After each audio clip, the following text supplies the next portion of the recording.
Dahil ang dami namang nakakalat nito. Ito ba? Magagamit pa ba to? Ipagtapon mo ngayon lahat ng nakatambay dyan? Sige, boss. Dahil ba't ang tahimik? Saan ba sila? Itinapon ko na, boss. Bakit mo tinapon? Sabi mo kasi tapon lahat ang nakatambay. Nakatambay lang naman sila lahat. Dahil mga gamit sinabi ko, hindi tao. Sinong utosan ko ngayon? Sige nga! Ay, sus, Day, dinaluhan mo pa talaga yan. Iwalis sambo naman yung gamit mo. Gamitan mo yan kahit isang walis tingting para madali yan. Sige, boss. Oo. Ito talaga si boss, hindi nag-isip, parang walang utak. Paano maging madali ito? Sinong walang utak? Bakit isa lang ginamit mo? Ikaw nagsabi kahit isang walis ting-ting lang.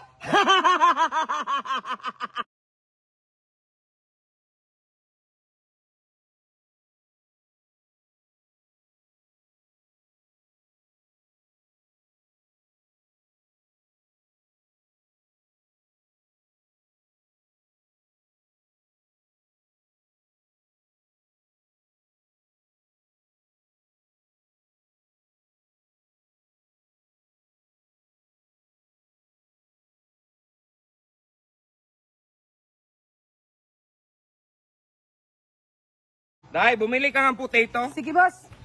Ito na, boss, oh. Ano yan, Day? Platito. Day, potato. Yun na nga, boss. Puti ito. Kulay puti, oh. Putito nga! Putito! Day, alis mo na ako. Sarado mo tong gate. Huwag kang magpapasok kahit sino, Sige, ha? boss. Day, pabukas nga ng gate. Ayoko nga. Kabilin-bilin na nga mo ko. Huwag buksan kahit sino. Day, si B-Max to. Kahit presidente ka pa, bawal buksan. Day, ako ang may-ari nito! Kahit natigas ng ulo mo. Sabi na nga mo ko, huwag buksan kahit sino. Kain ka na, boss, para makainom ng gamot. Ayaw ko makalunok, Day. Lugaw man to, boss. Hindi ko makalunok. Masakit yung lalamunan ko. Kahit 2 kutsara lang, boss.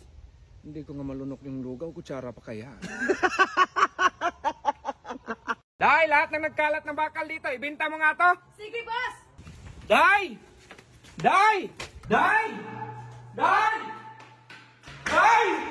Day! Saan ba yung sasakyan sa kamotor? Ibinenta ko na, boss. Sabi mo kasi lahat ng bakal ibinta. Sus, Day!